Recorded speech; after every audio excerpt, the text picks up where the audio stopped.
Good evening, everyone. Thank you all so much for being here tonight. I'd like to reconvene the Seminole County School Board meeting of February 27th. Tonight we have two students with us that are going to be leading us in the invocation and pledge, and we have two principals, I believe, from their schools who are going to introduce them. Mr. Joe Tribus is the principal of Oviedo High School, and he'll be introducing his student.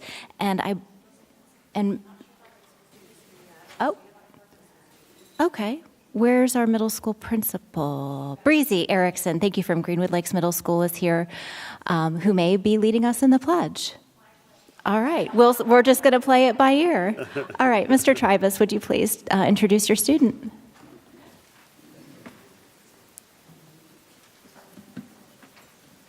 Good evening, Dr. Griffin, school board members, and guests. It is my sincere privilege to introduce one of my 11th grade students at Oviedo High School, Colin OBrien. Colin is here this evening with his mom and dad, his aunt and uncle, his grandmother, and his girlfriend. He's here to speak about his unique life journey thus far while leading off our invocation. Ladies and gentlemen, Colin OBrien.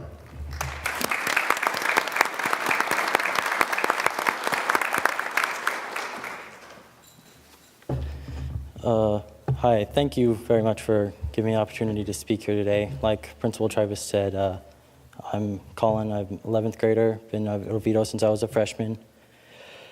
Sorry if I'm a little nervous, don't really do this too often, but you know. But when I was younger, I played a lot of sports, soccer, baseball, football. It was kind of a substitute for the small middle school I went to. It was a little private school, weren't really too many students. But by the time I had turned 14, I knew soccer was my sport and I excelled at it. But I still remember the day that I was taking an English test in 7th grade and I covered my left eye and I noticed that I couldn't see in my central vision of my right eye. I told my mom and we went to the doctors. They referred us to a specialist, and from there we went to Baskin Palmer in Miami. There they diagnosed me with Leber's hereditary optic neuropathy, or LHON for short, which basically means my optic nerve was dying, and it, like over the next year and a half, I lost the rest of my central vision in both my eyes, and the rest of my vision was blurred. So, like, the next year and a half of my life was probably one of the hardest times for me, but I'm glad I had my friends, family, and faith to help get me through it. After that, the middle school I was attending didn't really have the resources to support what I was going through. So for my freshman year of high school, I went to Oviedo, and the staff there was ready, willing, and able to help me succeed. I began learning Braille with Miss Morehouse. I made good grades, made friends. All I was really missing was a sport, and so I started taking the weightlifting elective. From there, Coach Knob introduced me to Coach Waters, the wrestling coach, and I joined the team. It was by far the hardest sport I'd ever played, but it taught me many things. Self-confidence, discipline, mental toughness are a few of the many. But sometimes in practice, Coach has us take turns with the partner, like starting in a hard spot, trying not to get pinned like you're on your back. But in that moment, in wrestling and in life, you have to fight. You have to find the will to fight to a better position. Thank you.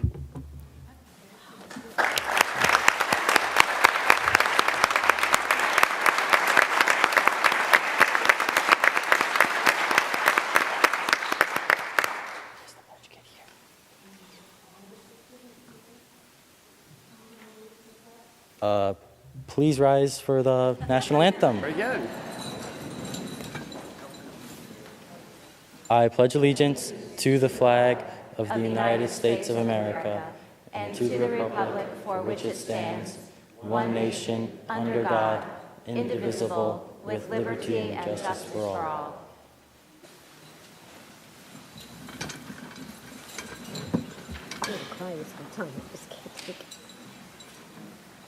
Colin, I just want to say how proud we are of you and how grateful we are for you being willing to come and share your story with us. It's incredibly meaningful and inspiring. And board members, if you have anything else to share, we're all tearing up here. We have little boxes of Kleenex up here.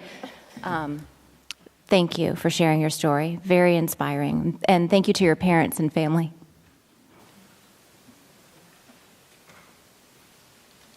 All right. We're going to have the record reflect tonight that all school board members are in attendance in addition to Dr. Griffin and Mrs. Beeman and our board clerk. We have some guests with us from Seminole County Council PTA, Polly DeLucia, thank you for being here, and Nina Smith from Tuscaloosa Middle School, serving on their PTA or SAC. Thank you very much. We appreciate all of the parent support that we receive in the district. It means so much to us.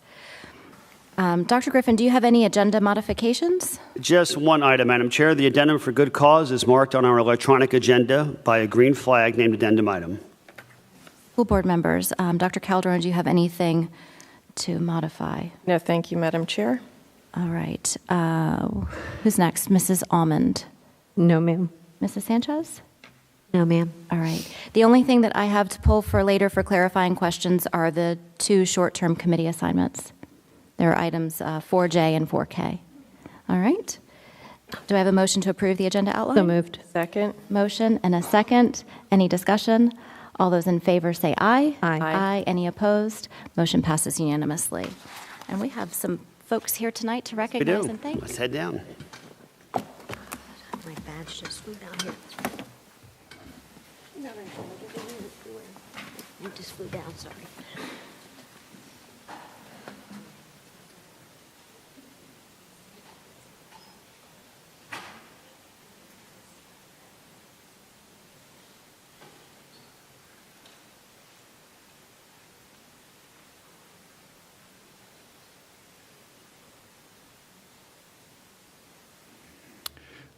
Dr. Griffin, Chairman Lockhart, and board members, it is my privilege tonight to recognize some outstanding students from our Seminole County high schools. First up tonight, we would like to celebrate the accomplishments of IB senior at Seminole High School, Sam Lee. Now listen to these accomplishments. Sam received international recognition as one of only 3 students in the world with a perfect AP Physics C score. Sam medaled at the AAPT Physics Olympiad last year and also won the UCF Collegiate Mathematics Society Integration B, which is typically open only to undergraduates, but he was allowed to compete as a special request. He is the lead programmer on the FTC robotics team 7477 and was a world qualifier in 1718. Sam is president of the SHS Programming Club and won the UCF Online High School Programming Tournament his freshman year. He qualified for the Harvard MIT Mathematics Tournament, is a national merit semifinalist, and also qualified as a finalist. He has taken coursework in English, Chinese, Latin, and is completing his 5th year of Spanish. Sam has a weighted GPA of 4.726, and listen to this, has already earned 42 credits towards his high school graduation. 26, and you're a graduate. High school graduation. He will graduate with 44.50 credits. Amber Morgan is an outstanding teacher at Seminole High School. Tonight with him is his father. Please stand and be recognized. Zung Lee, his mother. Tracy Yu, his sister Bryn Lee, and his principal, Dr. Connie Collins.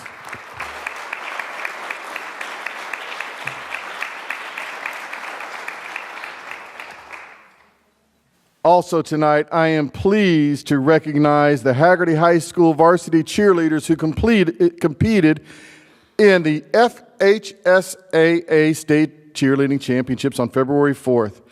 Hagerty High School placed first in the 2A large varsity division, taking home their 4th state championship title.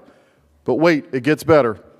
The following weekend, the Hagerty cheerleaders competed in 2 events at the National High School Cheerleading Championships at Disney's Wide World of Sports. The 2 events were the World School Cheerleading Championship and the National High School Cheerleading Championship.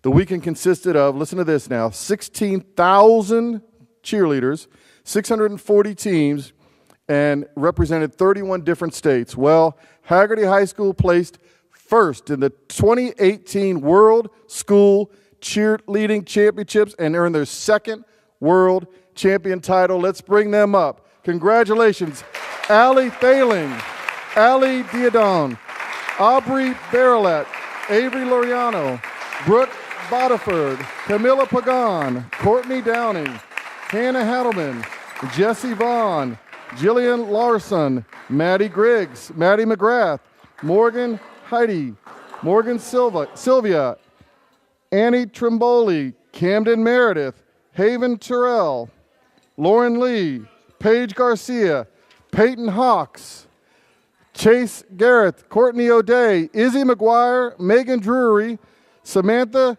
Samalano, and Savannah Hobbs. Also, their coach, Kim Barlow, and their principals here tonight who taught them all of their cheerleading moves, Dr. Mary Williams.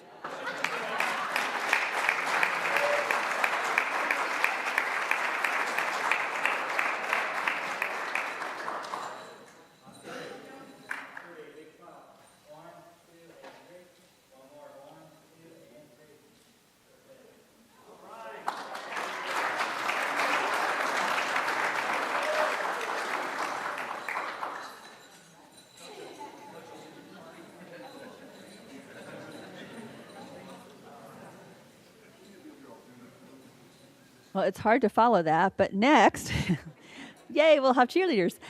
So next, we have 2 community partners who have done wonderful things for our district. They're joining us tonight to do some check presentations. First, we have Kat DeCecco with the Central Florida, who is the Central Florida Regional Community Engagement Specialist with Florida Blue.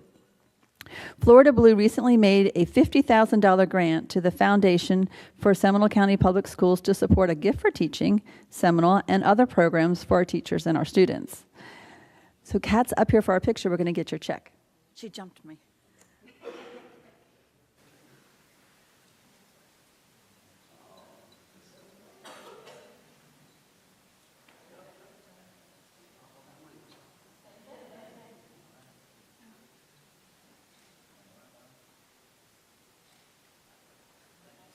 So thank you.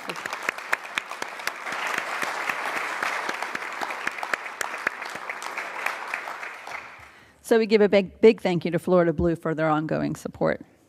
Next is another great partner, CFE Federal Credit Union.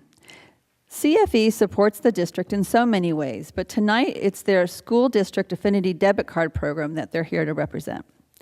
As you can see on the screen, we are receiving $12,500 tonight and have received $126,500 since the program began in 2009. Every time someone uses their CFE Affinity debit card, a donation goes to the foundation. We are so grateful for all CFE does for us. I have a whole slew of folks here tonight. So we're going to start with Kevin Miller, the president and CEO, Lynn Dang, the chief development officer, Jim Richlicki, the chief financial officer, Sam Nilsson, general counsel, and Suzanne Dush, the vice president of marketing.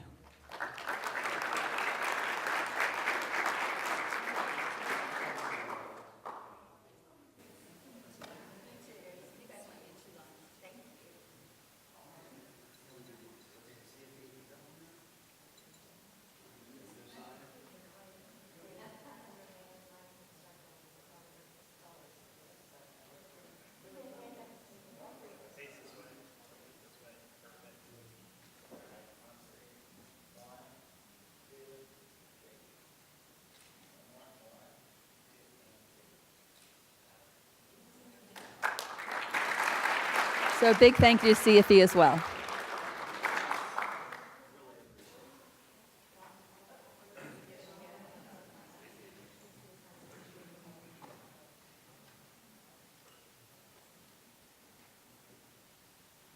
Good evening. It is with great excitement that I would like to introduce our newest assistant principal to Indian Trails Middle School, Christine Strang. Mrs. Strang is an experienced educator with over 26 years in education, with 16 of those years being in administration. She worked for Miami-Dade County Public Schools for over 20 years and then transferred to Orange County Public Schools after she married. In Miami-Dade County, she was a district finalist for the Assistant Principal of the Year Award in 2005.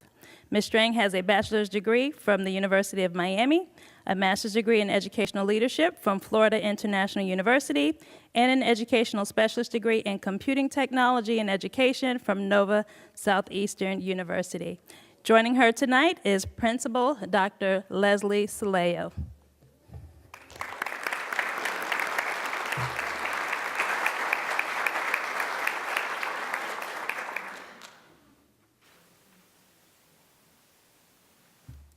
Dr. Griffin and board members, good evening. It's my pleasure tonight to introduce you to Dr. John Pagnotta, the newest administrator in the ePathways Department.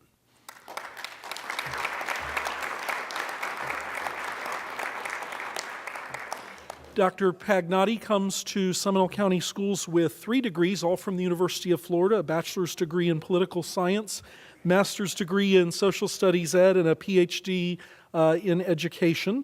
He started his career as a secondary social studies classroom teacher, and then for the last 10 years has served in various roles in program management, instructional coaching, and professional development. And John is here tonight with his wife, Dorianne, who's a teacher at Markham Woods, and his children, Ethan and Emily.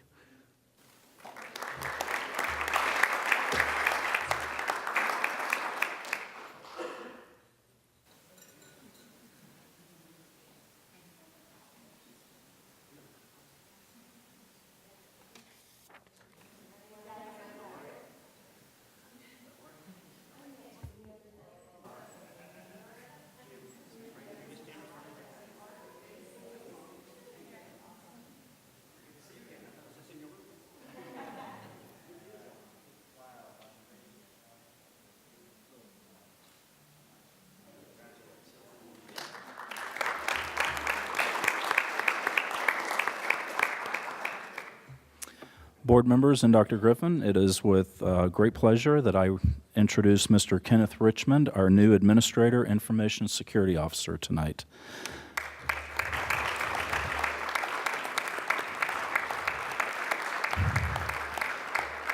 Ken began his career in Volusia County Public Schools in 1997 as a Y2K programmer. He eventually worked his way up to the manager of systems engineering in Volusia County.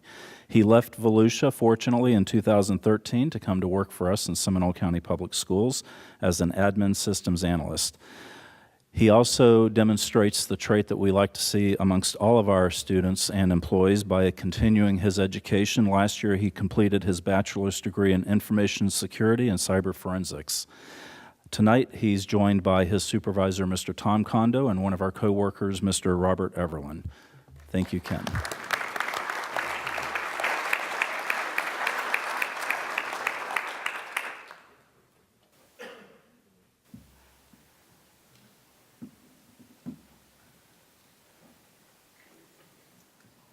Board members, I asked Mr. Mills to spend a few minutes with us, just giving an update of community involvement and maybe some Q&A. Miss, whenever you're ready. Thank you.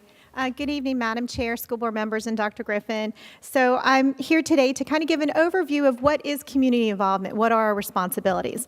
So what I would like to do is just list the responsibilities by area of interest and then come back and do a couple of snapshots of some of the more items I think that you might be a little bit more interested in. So everyday responsibilities for community involvement, of course, our main responsibility is the security of the school volunteer management system, which is Raptor. Our dividend programs, which include Mentors, Healthy Hands, Living on Our Own, which is our financial literacy program for middle schools, RAP, and Super Scientist. We're also responsible for the business partner program within the district. We provide education and recruitment of volunteers and business partners into the schools in that program. Speakers Bureau, Field Trip, Fingerprints, and all of the SCPS merchandise goes through our department on a daily basis. Events include Teacher, Employee, and Dividend of the Year, Teach-In, the Educational Support Personnel Day, the Giving Tree, the Holiday Food Drive, the Holiday Celebration here at the district office. We support the Camp Prom Dress event, which is an annual event where we give out prom dresses district-wide, and the Central Florida Hotel Lodging Association, the Helping Student event, which is in April. We're responsible for multiple DOE reports, including the Golden School, Silver School report, 5-star, and all of the family, parent, community end-of-the-year reports for our district. We also support the following grant programs: the Foster Grandparents, Vistas, the Teen Trend Centers program, and Retired Senior Volunteer program known as RSVP. Financially, we support multiple departments and their events for their catering. We supply financially the support of supplies for the foundation of SCPS. And one of our biggest focuses is the presentation of what community involvement and how the community can get involved on our campuses. We've done 56 dividend orientations on our schools this past August through October. We do monthly face-based and community events that are scheduled every month. We also do events and presentations on evenings and weekends. If somebody wants to learn about how they can get involved, we're willing to go ahead and get that scheduled. So if I can, I'd just do a couple screenshots of some of more specifics. The School Volunteer Management Program known as Raptor. It's a new program for us. So this year, currently, we have 26,000 registered volunteers. Those are approved volunteers to come onto our campuses. We approve them manually. So that means, like right now is a slow season, 100 to 200 applications. At the start of the school year, it could be up to 300 applications that we manually approve. We're responsible for creating the staff users. We do on-site trainings at schools, any changes to applications, and we do the overview and the approval of any matches or mismatches when it comes to sexual predators or offenders that are being caught in the Raptor system. A monthly screenshot, January, we had 19,000 visitors that came onto our campuses that were checked through Raptor, and 10,000 volunteers. That's a slow month for us, so keep that in mind. The dividend programs are unique to Seminole County, meaning most counties don't have volunteer programs. We train our volunteers to come on our campuses and provide programs that otherwise our schools would not have. We also supply all supplies and materials. We deliver those directly to the schools that are willing to do those programs. Currently, this year, we've trained 220 mentors and 130 of the RAP mentors, so over 400 mentors so far for the district. And the last one I want to mention before we get into events is fingerprinting. Community involvement is responsible for the paperwork and the processing of those fingerprints. We do have a fingerprint office, but we do the approvals, the contact, and all the information that goes to the schools for the volunteer coaches, overnight chaperones, and mentors. And finally, just a really quick overview of events. We are responsible for all the larger 300 and plus events, or 300 and plus attendee events for the district. That would include Teacher and Employee of the Year, which each are a 6-month process. We start first with our partnership with the DOE, which goes also into the selection process, and then of course the events themselves. Then of course the Dividend of the Year, which is about a 4-month process to get those go. So I don't know if there's any questions regarding our community involvement. We are quite proud of our department. We have 4 current staff members. 3 of them are funded by the RSVP grant. That grant funding ends March 31st for those 3 employees. Great. No, you do a lot. So is there a plan to manage what you do with 4 people with 1 after that date? Well, I would not be one of the ones staying, so you'll have to ask the one person that is funded 100%. So I'm sure we'll have a plan set in place. Well, thank you all for all you do. You're welcome. We couldn't do it without an involved community, and we appreciate you being the go-between. There's a lot of coordination I know that you do with the foundation. Yes. And I know monies flow through one to another, and sometimes that gets confusing. Can you give us kind of a clearer picture of what community involvement provides to the foundation, both financially and then manpower-wise? What's that Sure. relationship Specific like? to events? Yes, specific to events. So Foundation sponsors the larger events that we have within the district, Employee and Dividend of the Year, and then they are responsible for the Teacher of the Year event. For the Teacher of the Year, the actual process of prior to the event is all community involvement. The event itself, our community involvement staff helps run the day of the event and facilitate that event on behalf of the foundation.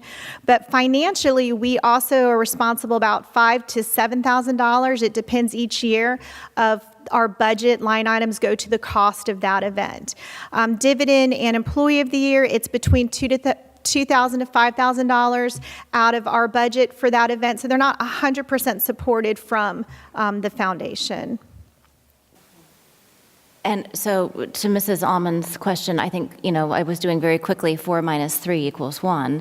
And I'm sure that Mr. Carnes in discussions with Mr. Lawrence have a plan of some sort in place because March 30th is quickly We have approaching. a meeting on Friday. Okay. Yeah. So I have a quick question. The only question I've been asked, and I just want to ask this publicly. How has your involvement with Teacher of the Year changed this year? Community involvement will not be participating or assisting with the actual event itself.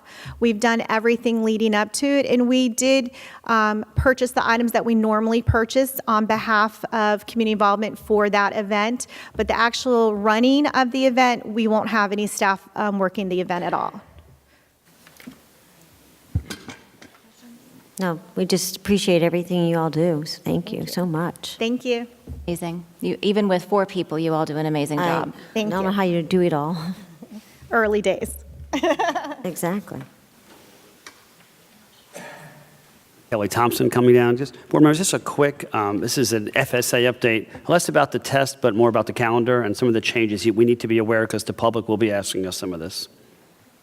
Good evening, board members. I just wanted to share some information with you that was shared with the district assessment and accountability leaders by the Department of Education assessment staff.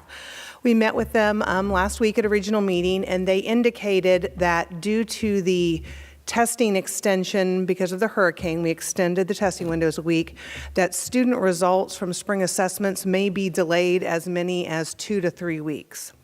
So the impact for us is there's going to be some interesting things that will need to happen. We typically get our data on by June the 8th. Now, keep in mind, 3rd grade ELA and 10th grade ELA, this does not apply to. 3rd grade ELA results and 10th grade ELA results will be delivered in our regular time schedule so that we can make graduation and student promotion decisions on our normal schedule. But all the other results may be delayed due to this extension due to the hurricane. Our schools are typically getting their results the week of June the 8th, and then members of my team spend about 5 days gathering that data, merging it, pulling it all together, and then we rerun some workshops for our school staff that allows them to look at results by teacher, by grade, and really analyze those results to make student placement decisions, scheduling decisions, planning decisions. If we have this delay, that will impact our school's ability to make those data-driven decisions. It will also push back when results are available to parents. Parents typically can access their student results in Skyward about 48 hours after the state releases the results to us, but those hard copies of the student results would then be pushed back potentially to the middle of July when they would be available to school. So we contacted DOE again this week to see if there was an update, and they assured us that they're going to try to hit their normal distribution schedule, but they want districts to be prepared so that we can plan appropriately in case those results are delayed. So I wanted to share that with you. Our team will work with our school leaders and make sure that we can get the information as quickly as we can to assist them. Now, you're saying the results will be delayed by approximately 2 to 3 weeks. Did they also delay the testing window by 2 to 3 weeks, or is it taking them a longer turnaround to get us the results? They expanded the testing window by a week. But So then you would think that they should only have to delay a week in getting us the results. or bring additional resources to bear to be able to meet the regular results distribution time, yes. Is there a concerted effort statewide to maybe share this information? Because to me, that's unacceptable. We didn't have the hurricanes for 3 weeks. If they're not extending the testing window for 3 weeks, why are they the only ones getting the bonus, so to speak, of extra time for a 2 to 3 week window? I know when they shared it was a regional meeting of testing coordinators from throughout Central Florida. So I think many regional coordinators were going back and sharing with their leadership kind of what was going on. I know we've recontacted them again, and Susie Lee, who's the bureau chief, is saying that they're going to do their best to get there. But that's the biggest commitment they'll make to us to distributing results on the regular schedule. Are they owning it that it's a DOE opportunity, or is it a testing company opportunity?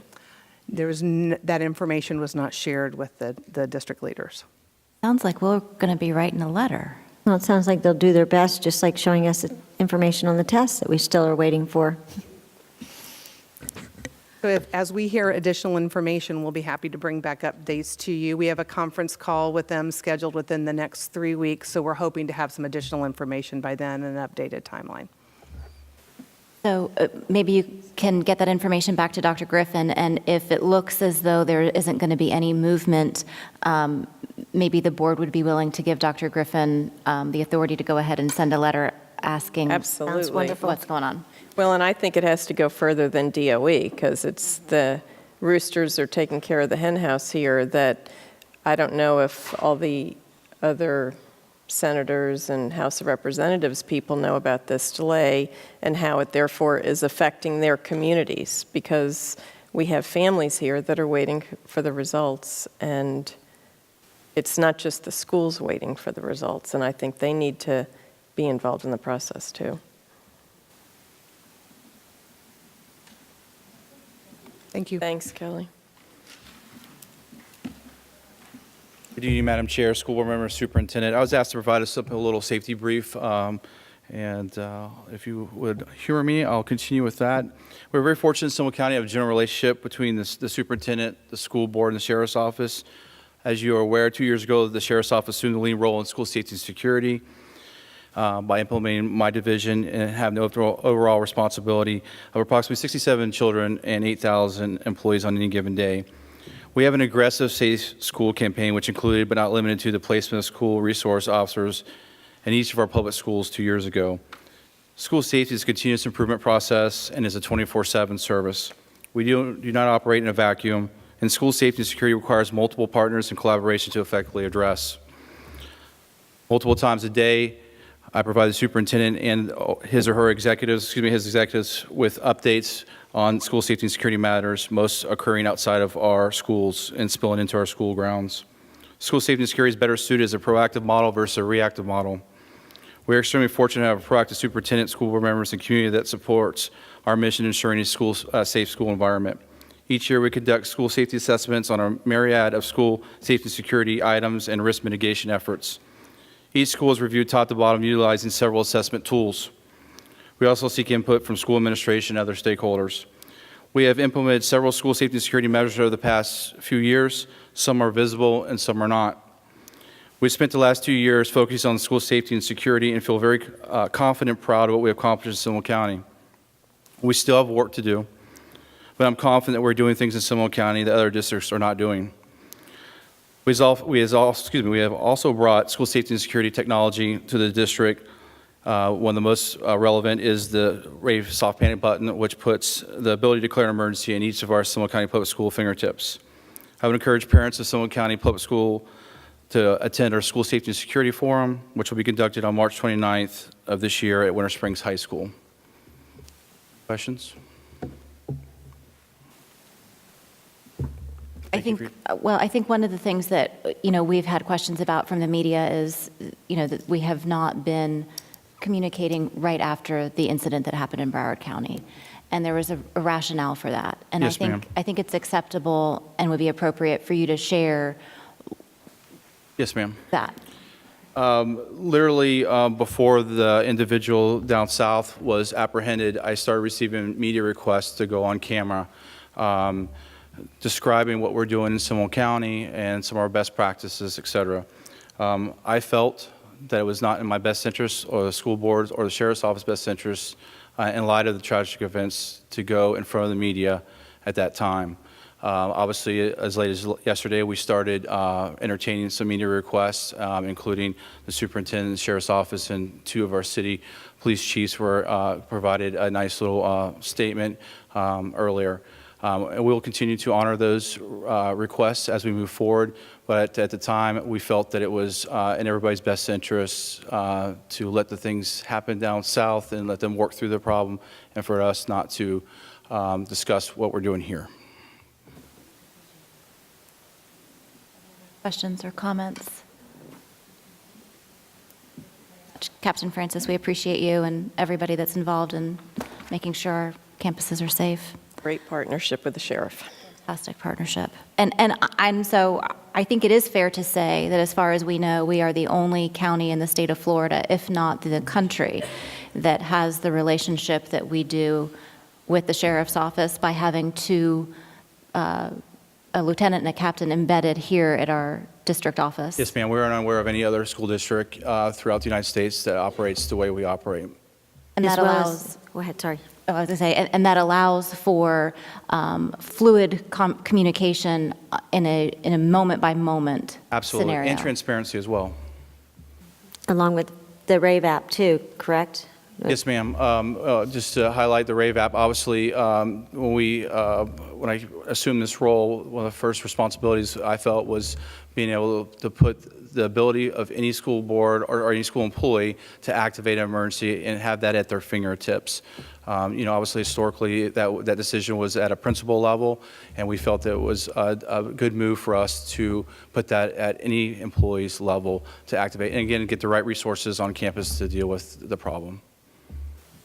And so we see a lot of the say something is happening a lot more now, which is good, and able to react upon it and get the posters or 1-800-423 tips out there to everybody so they know that they can speak anonymously. I actually sit on the Crime Line school board, their board, and Speak Out is a wonderful tool that we obviously push. And when you push, see something, say something, obviously you're going to expect to get some tips. And we've obviously received a large increase since the incident.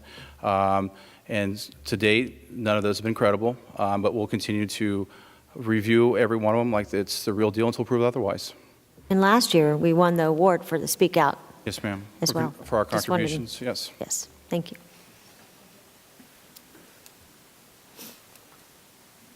All right, so the 2 items that we removed for assignments were 4J and 4K, which are the short-term committee assignments for the CCNA for continuing contracts for architectural services, and the RFP for the insurance agent group employee voluntary benefits.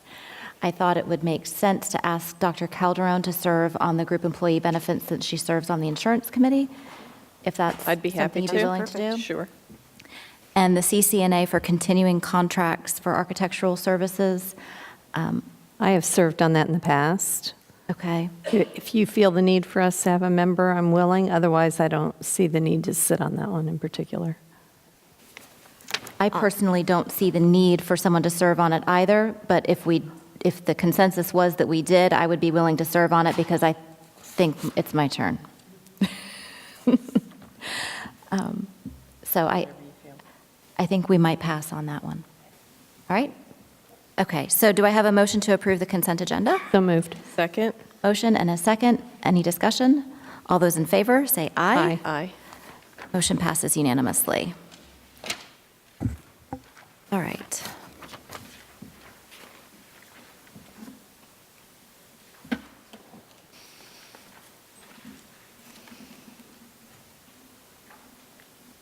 All right, Dr. Griffin, I think we're up to student discipline hearing dispositions. Yes. And I have a recommendation that the School Board of Seminole County approve the student disciplinary recommendations from January 29th, 2018 February 5th, 2018, and February 13th, 2018. So moved. Second. Motion and a second. Any discussion? All those in favor say aye. Aye. Aye. Any opposed? Motion passes unanimously. All right, public comments this evening. I've received 2 requests for comment. If there's anyone here that would like to address the board on a topic, there are white forms in the back table. You're more than welcome to fill them out and submit them to the clerk. But right now, the 2 individuals that I have here are Nina Sandberg and Dan Smith. And I'll ask Dr. Calderon to read the public input statement. Sure. The public input segment of the meeting is provided to allow the public to present specific matters to the school board for its consideration and referral to the superintendent and staff for inquiry and action, or address specific items on the agenda. The public input segment of the meeting is not open to presentations of campaign issues by political candidates or others, student disciplinary actions, pending employee disciplinary matters, or pending litigation. Our policy 9.63, civility and conduct of parents, other visitors to schools and school district facilities. It is not the intent of the school board to deprive any person of his or her right of freedom of expression. It is, however, the intent of the school board to promote mutual respect, civility, and orderly conduct on the part of the members of the public appearing before the school board. The school board expects positive communication and will not permit disruptive, volatile, hostile, or aggressive communications on the part of speakers.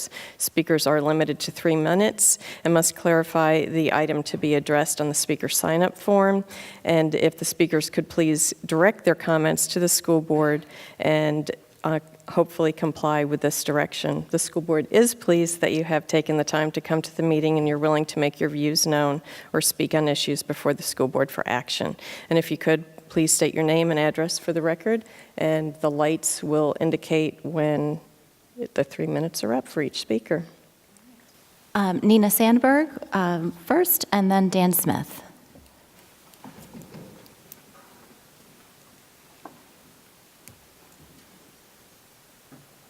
Hi, I'm reminding you that I appeared at your school board meeting right before Hurricane Irma and filed valid parental concerns with your board. Afterwards, I notified you that my child experienced severe adult SCPS, employee misbehavior, discrimination, and behavior against him. Adults were angry with me for filing the initial complaints and took it out on my child. We were forced to change schools to try to get away from this adult retaliation against our child.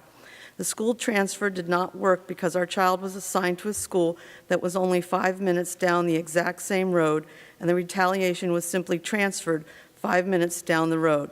We suspect that gossip was circulated by employees at the workplace and that is to blame. We have been unsuccessful in getting the adult employee retaliation and discrimination games against our child to stop.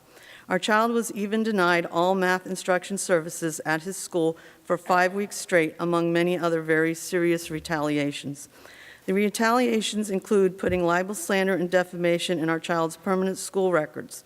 It is unethical for any SCPS employee to retaliate against any child because the parents filed valid complaints about educational practices and operations in their local public school.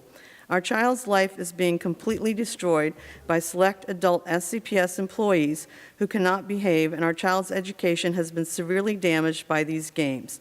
The 11-year-old child has endured public ridicule, public humiliation, public insults, denial of multiple different educational services, assorted illegal actions, and constant libel, slander, and defamation attempts. Our child was on the AB honor roll throughout elementary school. The current goal of select malicious SCPS employees is to completely and totally destroy this child's life and to try to force him to fail the 6th grade and to permanently damage his reputation. This is all because they are mad at Mom for filing legitimate educational concerns. What are you going to do to fix this for our 11-year-old child? When is this nightmare going to end for our 11-year-old child? The nightmare needs to end.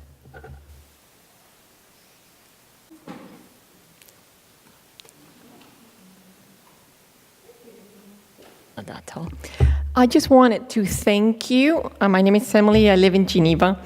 And I just wanted to thank you for the safety briefing that you gave us. I'm a parent of a 4th grader. We're very worried. And just to let you know that remind you that you have a lot of power, and we want you to use it wisely. As a mother, I don't want more guns in my school. So use your power wisely when making decisions for our children's safety. Thank you. All right. Is there anyone else that would like to speak before the board?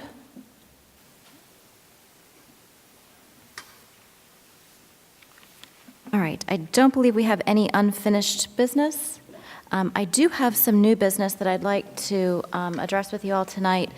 There has been some discussion about the 9th grade center and the fact that it will be open next year and the potential for naming that.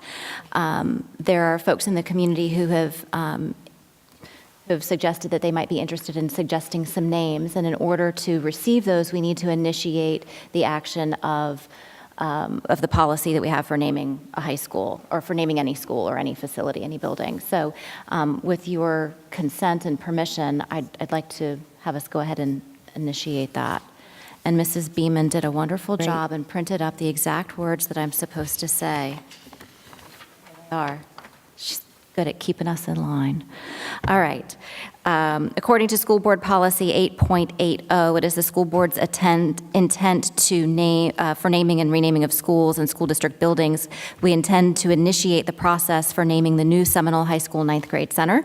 The school board will solicit suggested names from the community, including residents of Seminole County, elected officials serving in Seminole County, and civic and social organizations that are active in Seminole County. You can submit names to the school board clerk in writing by U.S. mail, postmarked by March 21st of this year, to Jill Moramus, 400 East Lake Mary Boulevard, Sanford, Florida 32773, or by email to Jill at Jill_Moramus@scps.us, or by facsimile at 407-320-0281 by the deadline of March 23rd. A notice of intent to name will be posted to the school district website, so you don't have to write down or remember anything I just said. You can go to the website. A name will be selected by the school board at our April 3rd regular school board meeting. Right? All right. I believe Mr. Lawrence is going to be sending out a press release to that effect, and we'll have all of that information out there. But as you speak with various members of the community, be sure and let them know that we're soliciting names. All right? Good? Okay. Superintendents Report. Madam Chair and board members, there were 4 items that are read-only. Great. Any questions on any of those? No. Board committee updates, board member comments. Dr. Calderon, you are first. Well, an update on the Central Florida Zoo. We met this month and actually brought in a nationally known fundraiser for zoos because we're looking at opportunities to grow and update the programs that we have at the zoo, so that would be forthcoming. I'll let you know what happens with that. And on behalf of the Insurance and Wellness Committee, I just want to say bravo to Dawn Bonts, the entire Benefits and Wellness Committee team, and all of our healthy SCPS family members, over 1,600 who participated in Walt's Walk 5K this weekend. I thought it was a phenomenal event. So many people have said it was the first 5K they've ever done in their life, and it's the first step that they're taking towards their wellness program. And I have to thank HCA Hospitals and Healthcare, Central Florida Regional Hospital in Oviedo, for underwriting the entire event, because I think it was very important for our families to come together, especially after the tragedies of South Florida, to hug on our families and our children a little bit more. And I think it would be cost prohibitive if you go to other 5Ks and pay for, let's say, 6 people in your family. You couldn't afford it. But it was a great educational opportunity with the wellness fair, great food, great camaraderie, and we all got our steps in that day. So a great time was had by all. So thank you to the Wellness Committee for their leadership on that. Also, the Hispanic Chamber of Commerce. I know Madam Chair and myself got to go with Minnie Cardona, and great opportunities for many new partnerships within our community.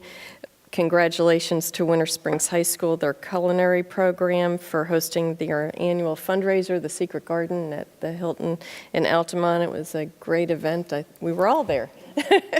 Great time was had by all. And thank you to Maureen Dobbins for hosting our annual Blackout Bullying. I thought it was a great event that went quite quickly, but more importantly, the artwork was exquisite. The essays I thought were phenomenal, and the PSA videos were great as well.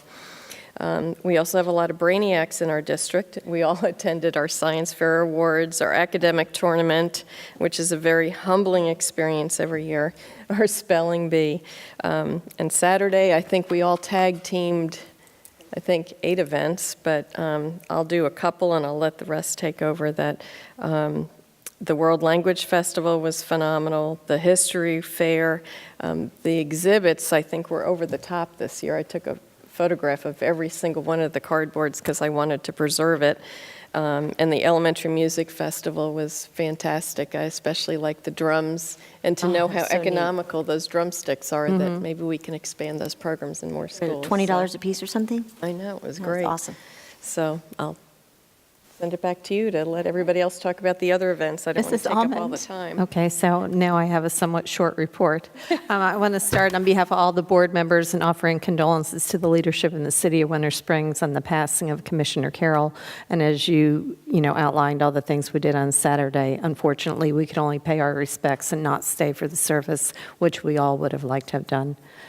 We know what it feels like to lose one of your members of your board, and I wish them well moving forward. There was a community food drop last Friday at St. Augustine Church in Castleberry. If it's half as successful as the one that they had a couple of months back, I'm sure it was overwhelmingly successful. I have not had a report yet on that. I sent all of you the information from Children's Cabinet with regard to the impact of childhood experiences on children as they grow up. If they never address those experiences, they struggle more than the average child. Winter Springs High School, we went to the Secret Garden Gala and had a wonderful dinner. Kudos to the chef and all the students involved in that presentation. And gosh, if I keep going, Abby will have nothing to say. So, Oh, I don't know. go ahead. That's my report. It's been a busy couple weeks, and first, same thing, condolences to Winter Springs families, and I did, on behalf of us, speak and give our condolences as a school board for City Commissioner Pam Carroll. Our condolences as well to the families and everybody that's been affected in I can't speak, never mind, in South Florida. The Seminole State Gala, Dream Gala, was wonderful. And we had a wonderful farewell dinner for President Dr. McGee, and that was amazing, and a great partnership with them. I had an opportunity to go to Tallahassee, and that was a great experience, and I got to see Ms. Cardona and all the wonderful students that were with her to the Rally to Tally. That was the English language learners, the ESOL kids, and the program. I think you had about 30 students with you representing different high schools, and that was really neat. So they had an opportunity to visit the legislators and see what was going on up there. That was, I believe, like on Tuesday or Wednesday, February 13th. And so thank you for doing everything you do with the students and everything you do with our program. AP Underclassmen Art Exhibit in Castleberry. If you haven't had a chance to see it, I think this is the last week that the artwork will be exhibited. So if you like to see their work, a lot of the high schools, artwork is still at the Castleberry Art House. Science Fair Awards, that was something that was in the past couple of weeks. Amazing, all the different awards and all the talent that we have out there. Amazingly talented students with such creative ideas. Glorious Hands had an event that was, it was their 4th annual Jensen Jules Dinner, and they had Mr. Purnell Bush as a guest speaker, community leader, and we had role models, and thank you to Ms. Tillman for organizing that. That was a fabulous event, and I really enjoyed being there. I Of course, a lot of us are going to Dr. Seuss Day, reading this week. Take Stock in Children. We're always looking for more mentors and opportunities to promote our programs with our community. So if anybody's interested in helping or becoming a mentor, you can contact the foundation, the Seminole County Schools, to become involved, because we desperately could use some more mentors in our Take Stock in Children's program. I know that Dr. Calderon and I had an opportunity to go with Allie's Hope Foundation and give a nice check to the Hopper Center, and they're going to use for their sensory room. Dr. Griffin and I had an opportunity to take a long trip visit at Lake Orienta and Hopper, and that was wonderful. The kids were so excited. They pulled all their vegetables and everything, and I think I ate them before I even left. I probably shouldn't have done that, but I did. They said, "You need to wash them." I'm like, "Oh, well, I'm eating them anyways." And then the Seminole Health Advisory Council. I know I'm speaking a little bit longer than, but they talked about childhood obesity and health and wellness for our children and things that we can do. They have some great things on their website. We also had a Health Advisory Council meeting too, where we broke up into groups and we brainstormed some different ideas of ways we can communicate with our community, of all the services that are available to everybody in our community, not for just people that don't have insurance.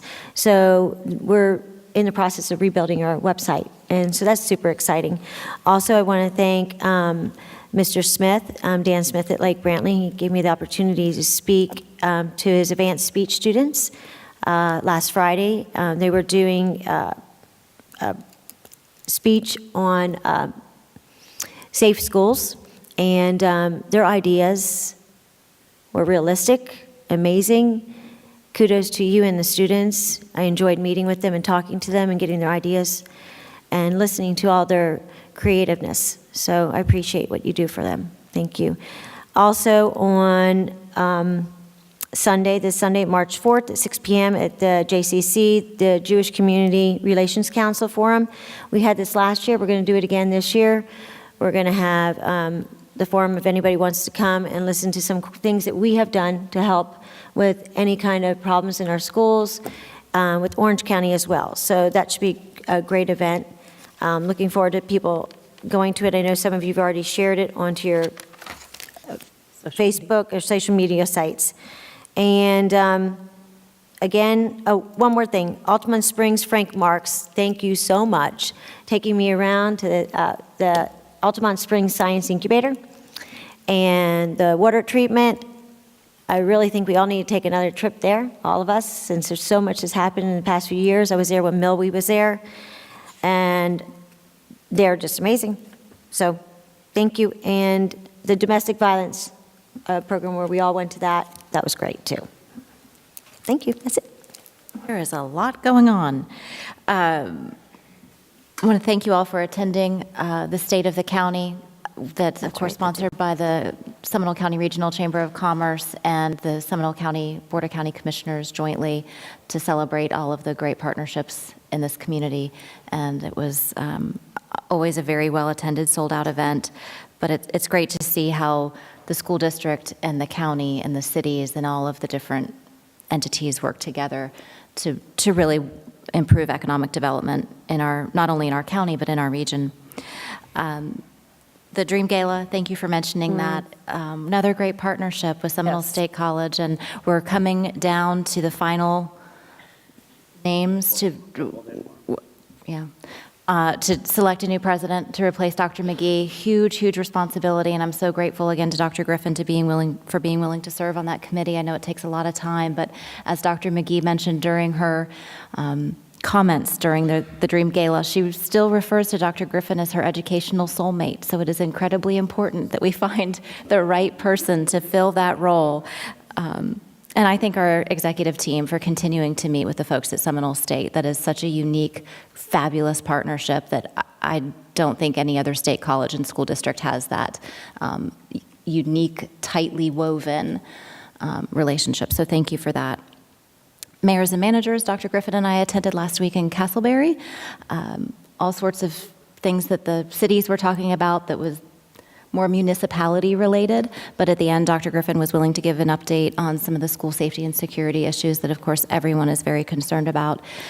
And I think one of the things that has been most remarkable to me, and we've all talked to parents, but when you share what we have already had in place for a number of years, you realize that this is not something that we're doing as a knee-jerk reaction to one particular incident, but this is an ongoing commitment of this board.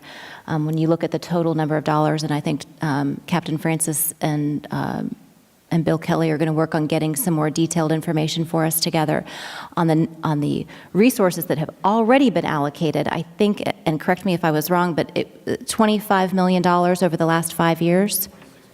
$26 million our district has allocated towards school safety and security in the last 5 years. That I don't know of any other district that has already preemptively committed those types of funds. That's not to say that it's enough.